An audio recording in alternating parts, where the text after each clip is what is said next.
حضرت عباس کے حوالے سے ایک خاص بات میں یہ عرض کر دوں، یہ جو حضرت عباس کی ایک بہت بڑی خصوصیت وہ ہمارے یہاں سب سے کم پڑھی جاتی ہے، وہ بھی اب کچھ علماء نے اس کو پڑھنا شروع کیا، ورنہ تو تقریباً بالکل ہی نہیں پڑھی جاتی۔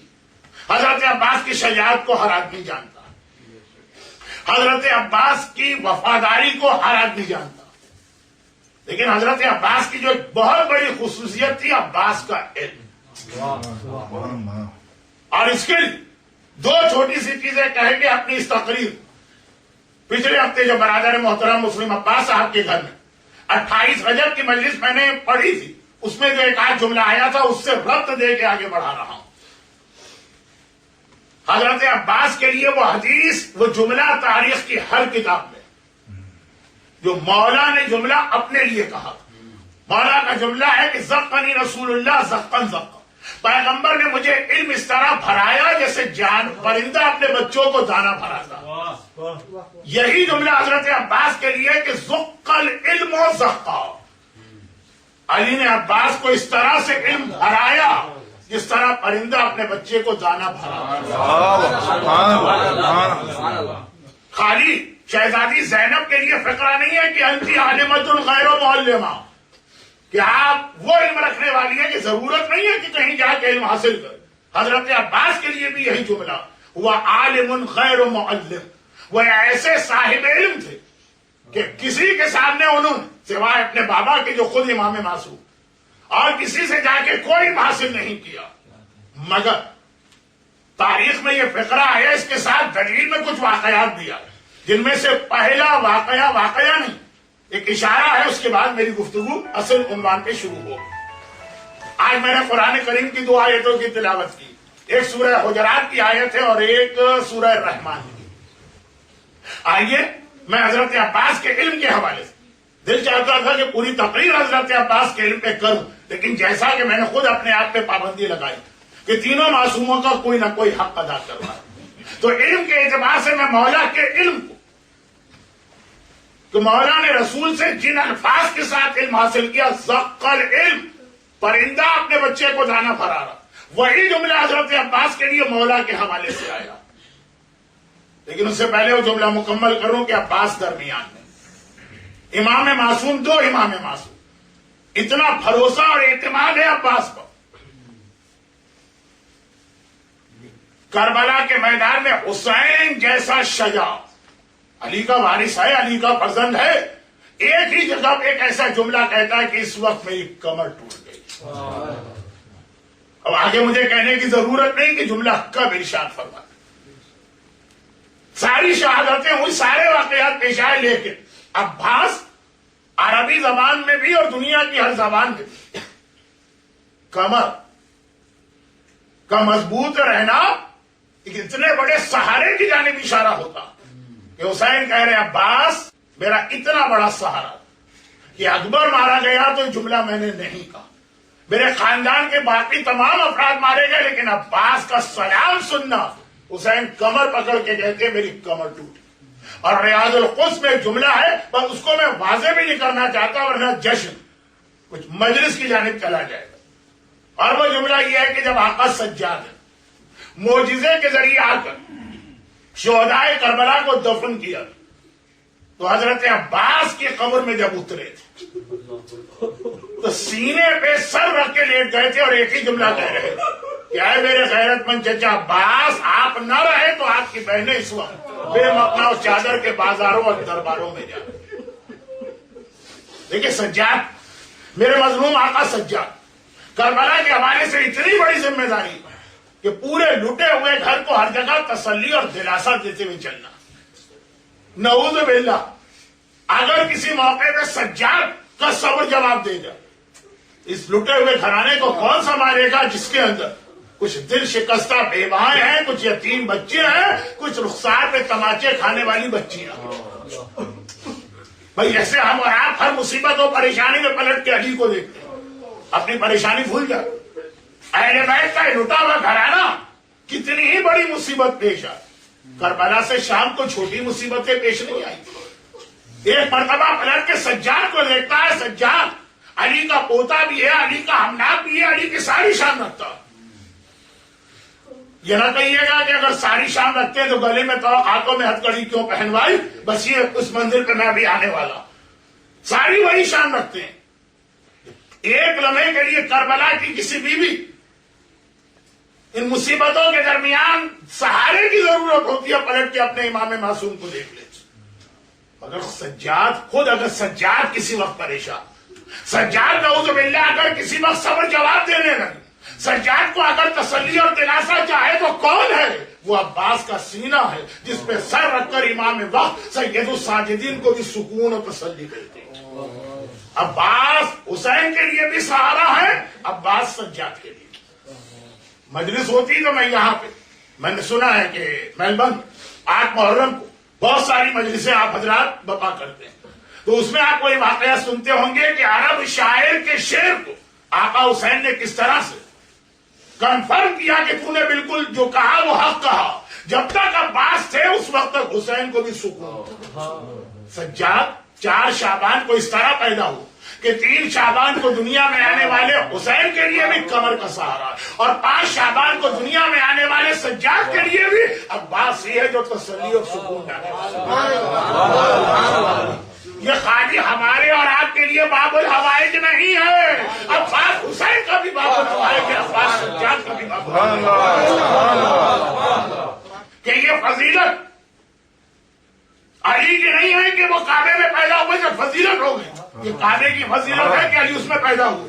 اتنا مشہور جملہ ہے، آپ اس دن بھی واہ واہ کر رہے تھے، آج بھی واہ واہ کر رہے ہیں، لیکن آج ذرا ڈرے ڈرے واہ واہ کر رہے ہیں، اس دن جوش میں واہ واہ کر رہے ہیں. یہ آپ کا ایمان. مگر ایک جملہ یہاں پہ ایک عجیب کہہ رہا ہوں، اور وہ یہ کہ کیا آپ کو معلوم ہے کہ تاریخ میں پہلی بار یہ جملہ کس نے کہا کہ علی کے کعبے میں پیدا ہونے سے علی کو فضیلت نہیں ملی، کعبے کو فضیلت ملی.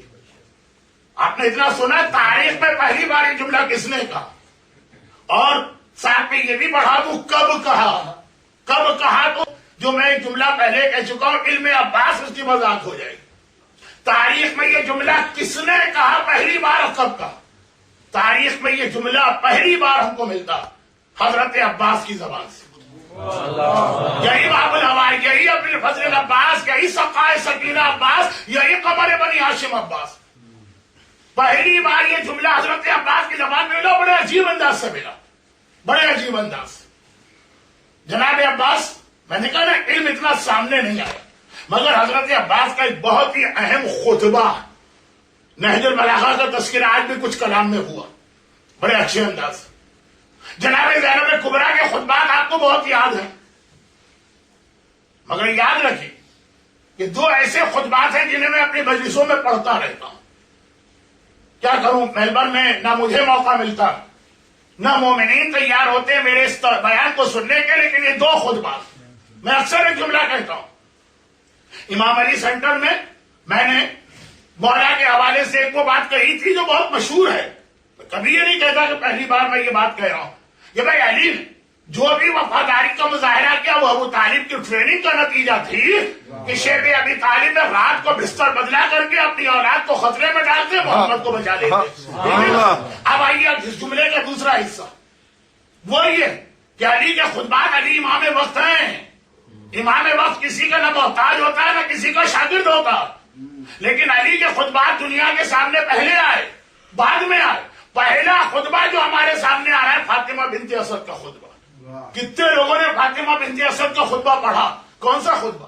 جب 3 دن کے بعد اپنے بیٹے کو لے کے کعبے سے باہر آئیں تو ایک بار رکی اور پہلے خطبہ دیا جس میں یہ بتایا کہ کعبے میں 3 دن کی تنہائی میں مجھ پہ کیا گزری، اور اپنا مقابلہ جناب آسیہ سے کیا، اپنا مقابلہ جناب مریم سے کیا.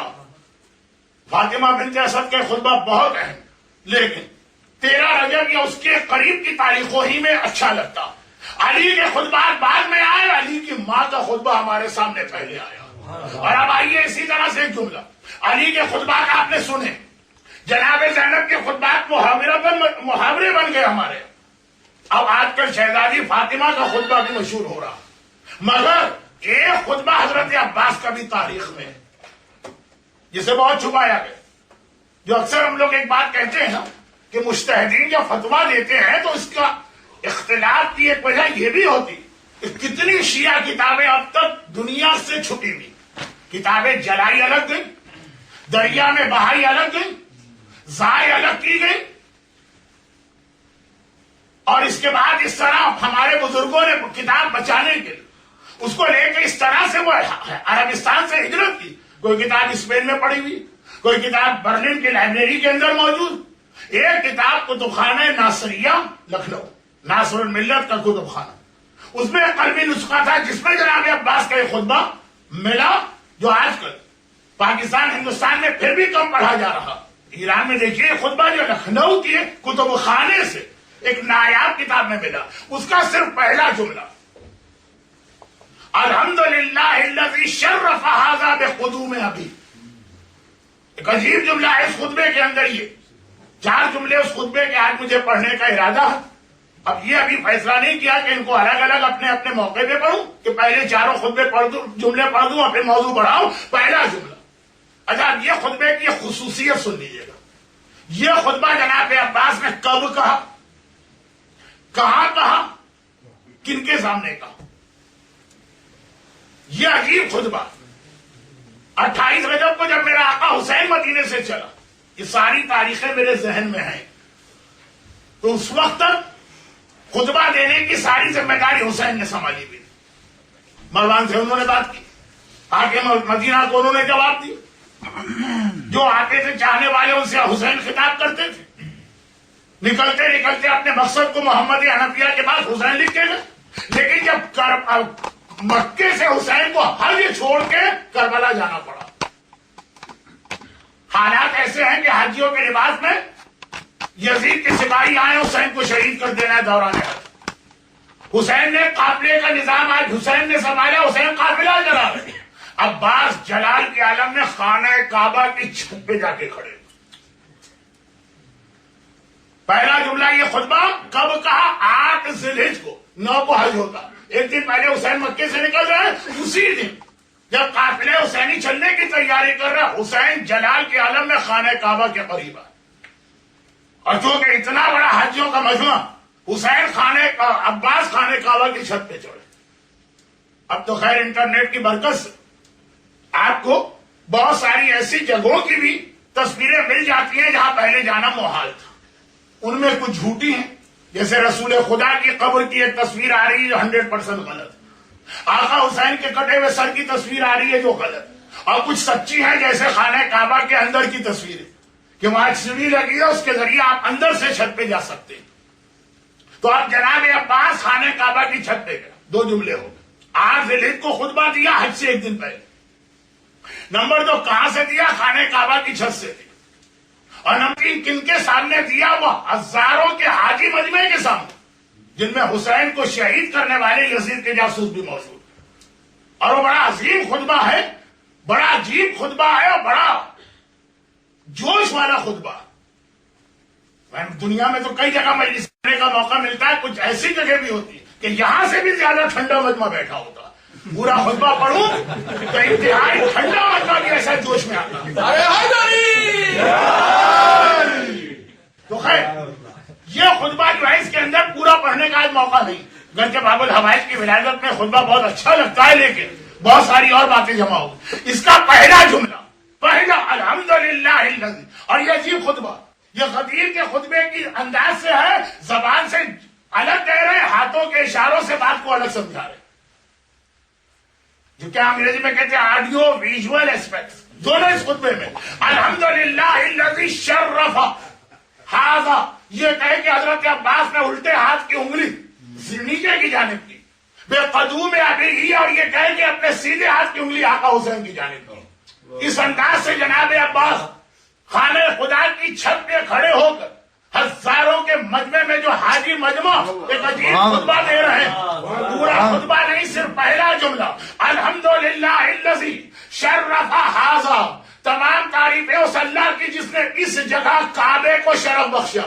کعبے کو شرف بخشا، کیسے شرف بخشا؟ بے قدوم ابی ہے، حسین کی جانب اشارہ، ان کے بابا کے کعبے میں ولادت کی وجہ سے.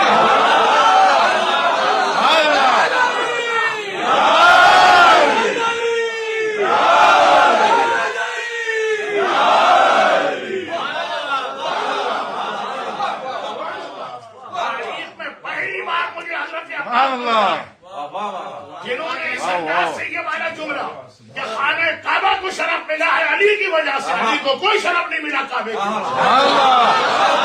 کہاں پیدا ہوتے وہ کعبہ بن جاتا، کعبے کو شرف ملا عباس، باقاعدہ اشارہ کر رہے ہیں الحمدللہ الذی شرف ھذا، وہ تمام تعریف اس اللہ کی جس نے اس خانہ کعبہ کو شرف بخشا، بے قدوم ابی ہے، اس کے بابا کی ولادت کی وجہ سے۔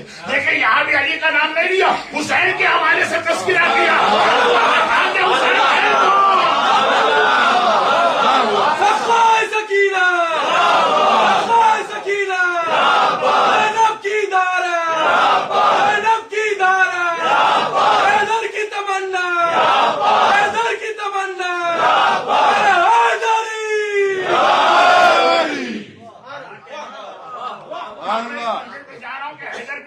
کیوں ہے عباس، اس مندر پہ جا رہا ہوں، لیکن ابھی خطبے کی بات آ گئی اس کے اندر 3 جملے اور سن لیے۔ تیسرا جملہ حیدر کی تمنا، خطبے کا آخری جملہ، پورا خطبہ نہیں پڑھ رہا، 3 جملے بھی ایک ساتھ نہیں، وقت کی کمی کی وجہ سے، موضوع کی طوالت کی وجہ سے کچھ باتیں چھوڑ رہا ہوں، لیکن اس کے بعد 2 جملے اور پھر ایک بہت عجیب جملہ باب الہوائی ابی الفضل عباس نے کہا، کسی نصیری نے نہیں کہا ہے، عباس کہہ رہے ہیں اپنے اس خطبے میں۔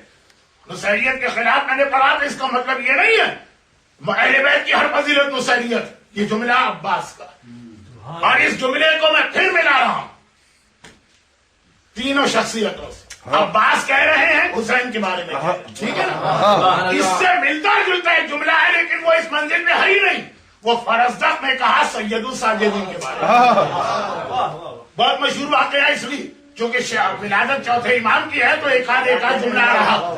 حج کے لیے گئے، مجمع اتنا زیادہ، خود حشام بادشاہ وقت حجر اسود کے قریب نہیں جا پا رہا، اور میرا مظلوم آقا سجاد آتا ہے، مجمع اس طرح سے چھٹا کہ یہاں سے وہاں تک راستہ بنا، حشام جانتا ہے کون، لیکن بعض اوقات تجاہل عارفانہ سے کام لینا پڑتا ہے کہ یہ کون ہے جس کو دیکھ کے مجمع ہٹ گئے۔ فرشتہ کیسا شاعر برداشت نہ کر سکا، بے اختیار میرے مظلوم آقا سجاد کی شان میں وہ قصیدہ پڑھا جو آپ مظلوم آقا کی ولادت کی محفل میں بھی سنتے ہیں اور شہادت کی مجلس میں۔ تو پوچھتا ہے یہ کون ہے، تجھے نہیں معلوم، یہ وہ ہے جسے مکہ بھی پہچانتا ہے، فتح بھی پہچانتا ہے، کعبہ بھی پہچانتا ہے، اسود بھی پہچانتا ہے، یہ فرزدق ہے نا۔ لیکن فرزدق عباس کے سامنے تو کچھ بھی نہیں ہے نا۔ آپ دیکھیں جناب عباس، حاجیوں کے دشمن مجمع میں کھڑے ہیں، یہ حسینی مجمع نہیں ہے، یہ حسین کی شہادت کا انتظار کرنے والا مجمع، خانہ کعبہ کی چھت میں ہے۔ پہلے جملے کے بعد 3 جملے اور ہیں، میں اس لیے بار بار کہہ رہا ہوں کہ انہیں سمجھیے گا یہ پورا خطبہ۔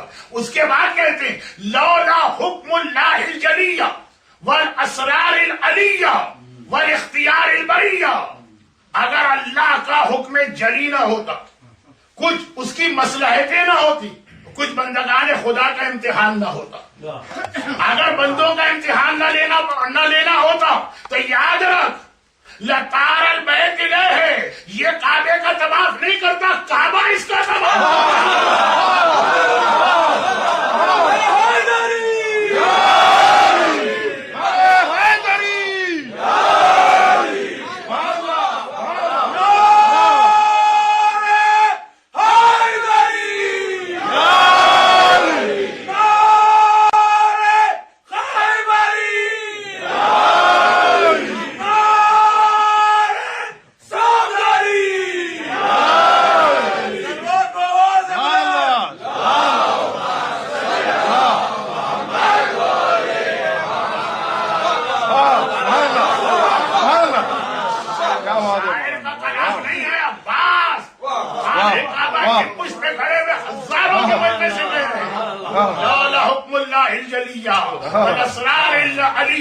خدا کی کچھ بلند مصلحتیں ہیں، والاختیار البریہ یا والاختبار البریہ، بندوں کا امتحان لینا ہے، ورنہ ساری دنیا کعبے کا طواف کر رہی ہوتی اور کعبہ حسین کا طواف کر رہا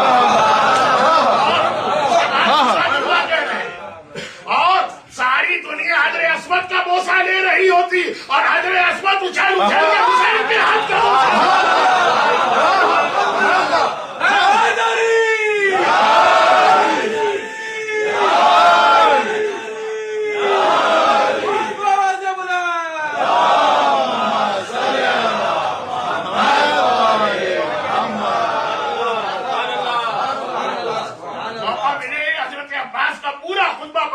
فرزدق کا قصیدہ اتنا مشہور ہو گیا چوتھے امام کے بارے میں. چوتھے امام کی وہی فضیلت ہے، فرزدق کی وہ فضیلت نہیں ہے، فرزدق کا وہ علم نہیں ہے. یہ عباس کا کلام سنیے، بام کعبہ پہ کھڑے ہو کے دشمنوں کے مجمع میں اس طرح سے اپنے آقا حسین کے فضائل بیان کر رہا. اس کے بعد جو میں نے مجلس میں عرض کیا تھا، شان اہل بیت، ارمان اہل بیت اور فرمان اہل بیت. اس کے بعد جناب عباس ایک تیسری منزل پر آتے ہیں، اور پھر آخری وہ جملہ کی تمنا حیدر کیوں. عباس کو اسی خطبے میں سبق ہے، خطبہ بہت طولانی ہے، میں صرف اس کے 4 جملے پڑھ رہا ہوں. اس کے بعد جناب عباس کہتے ہیں، ہائے ہاتھ مجمع دیکھیے کون سا مجمع، یہ چاہنے والوں کا نعرہ لگانے والا مجمع نہیں، ان کی تلواریں لے کر حسین کی کو شہید کرنے کا ارادہ رکھنے والا مجمع، اتنا مخالف مجمع. کہتے ہیں ہائے ہاتھ فانظروا ثم انظروا، ارے کبھی اس پہ تو غور کرو اور پھر غور کرو. کیا غور کرو؟ ممن شارب الخمر وممن صاحب الوحی والکوثر، کس کا تو مقابلہ کر رہے، کہاں شراب پینے والا اور کہاں وہ کہ جو کوثر کا مالک ہے اور وحی الہی کا مالک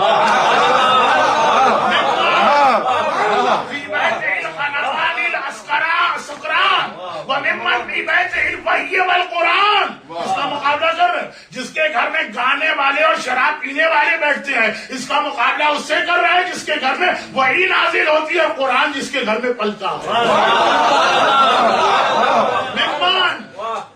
ممن ہوا صاحب الرجس والدنسات وممن ہوا صاحب الآیات والتطہیر. ارے مقابلہ کر رہے جو رجس ہے، جو گندگی ہے، اس کا مقابلہ اس سے کر رہے ہیں جو خود آیات الہی بھی ہے اور صاحب تطہیر بھی ہے.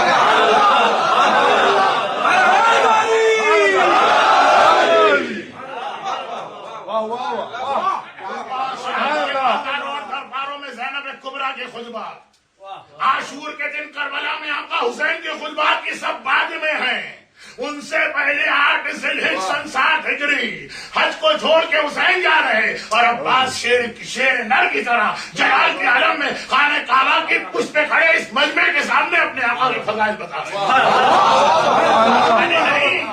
میں اس جملے کو اسلامی زبان دے دوں، خالی اپنے آقا کے فضائل نہیں بتا رہے، یزید کی خرابیاں بھی یزیدی مجمع میں بتا رہے.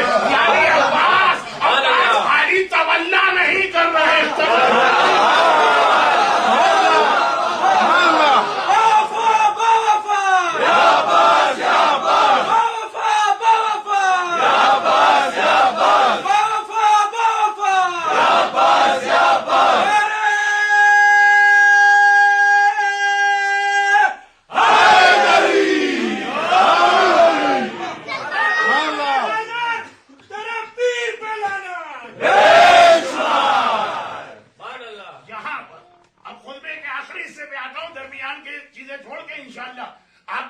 کتابوں میں بھی ملے گا اور علماء آج کل اس کو بہت پڑھنے بھی لگے.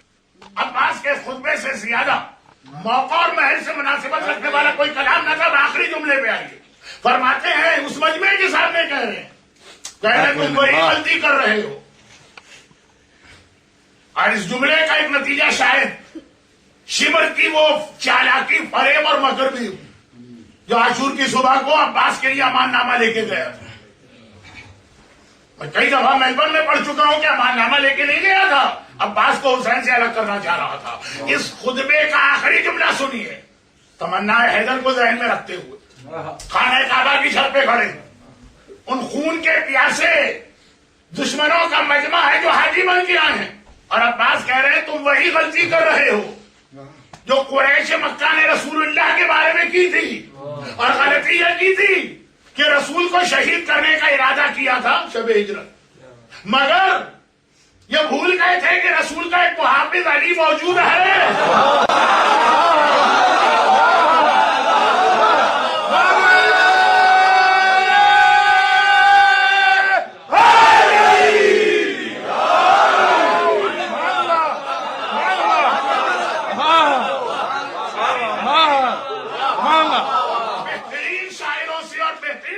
سے آپ نے یہ سارے فضائل سنے، لیکن عباس کی شان دیکھیے، عباس کا وہ مجمع دیکھے جس میں عباس بتا رہے کہ دیکھو تم وہی غلطی کر رہے جو قریش مکہ نے کی تھی. اپنے رسول کا ارادہ کیا, بھول گئے کہ رسول کا ایک محافظ علی کی شکل میں ہے. جب تک علی ہے کوئی رسول کو نقصان نہیں پہنچا سکتا. حسین کے قتل کا ارادہ کر رہے, بھول گئے حسین.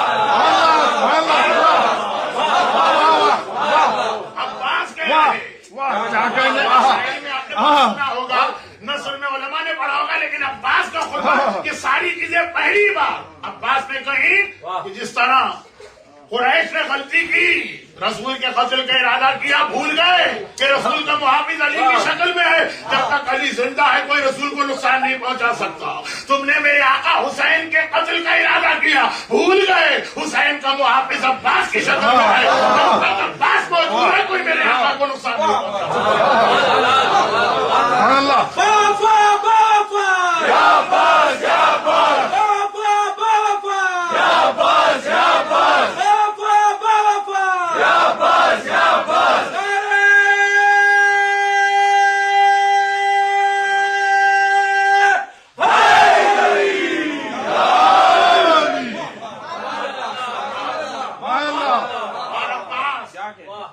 جو خانہ کعبہ کی چھت پہ اعلان کیا اسے پورا کیا کہ پورا نہ کیا. جب تک عباس کے بازو سلامت رہے مجال تھی کسی کی کہ حسین کے قریب آ سکتے. اور یاد رکھیے جو پابندی عباس پہ لگائی گئی اگر علی پہ بھی لگائی جاتی تو علی بھی اسی طرح شہید ہوتے اور رسول کو نقصان پہنچتا. عباس یہ نہیں کہ اپنا وعدہ پورا نہ کیا, جب تک عباس زندہ ہے, لیکن عباس کو تو پابند کر دیا گیا کہ تمہیں تلوار تو چلانا ہی نہیں.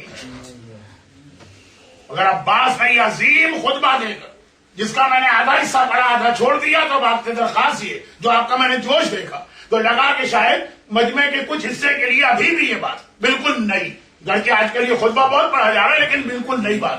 وقت بہت گزر گیا, میں بالکل آخری مرحلے میں آتا ہوں اور وہ آخری مرحلہ تقریر کا یہ کہ عباس نے اس موقع پہ خود اپنی مثال حسین کے لیے وہ قرار دی جو علی کی مثال رسول کے لیے.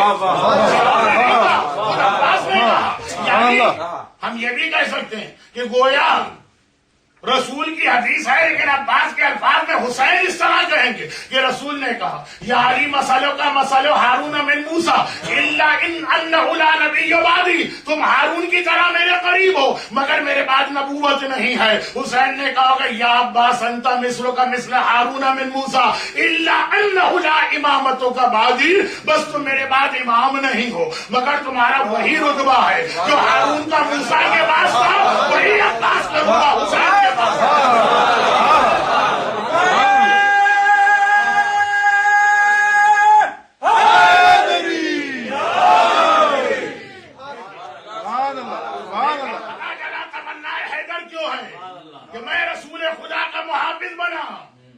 کوئی تو ہو جو رسول کے بیٹے کا محافظ بنے. محمد حنفیہ سے یہی جملہ تو مولا نے کہا یا بعض کہتے محمد حنفیہ نے عبداللہ ابن عباس سے کہا. جنگ جمل جب بھی جنگ میں کوئی مشکل وقت آتا ہے مولا محمد حنفیہ کو بھیج دیتے ہیں. کسی نے آگے کہا محمد حنفیہ یہ تمہارے بابا کو کیا ہو گیا, تمہاری جان خطرے میں ڈال رہے ہیں, اور حسن اور حسین کو نہیں بھیجتے, ان کو بچا کے رکھا. کہا اس لیے کہ حسن حسین میرے بابا کے بیٹے ہیں نہیں, وہ رسول کے بیٹے ہیں, میں بابا کا بیٹا ہوں. بابا کا کام رسول کی حفاظت ہے, بابا کے بیٹے کا کام رسول کے بیٹوں کی حفاظت ہے.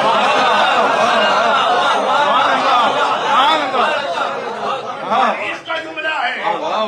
محمد حنفیہ کو فضیلت میں عباس کے بعد آتے ہیں، اصول بتا گئے. تمنا حیدر اس لیے تھی کہ میں نے رسول کو بچایا تو کوئی رسول کے بیٹوں کو بچانے والا وہ عباس بنا، لیکن عباس نے خالی بالکل اختتامی جملے، عباس نے خالی علم ہی میں بھی اپنے بابا سے میراث نہیں لی، عباس نے خالی شجاعت ہی میں اپنے بابا سے میراث نہیں لی، عباس نے خالی وفاداری ہی میں اپنے بابا سے میراث نہیں لی، عباس نے خالی علمداری ہی میں اپنے بابا سے میراث نہیں لی، عباس نے خالی محافظت رسول میں ہی میراث نہیں لی ہے، عباس نے مشکل کشائی میں بھی اپنے بابا سے میراث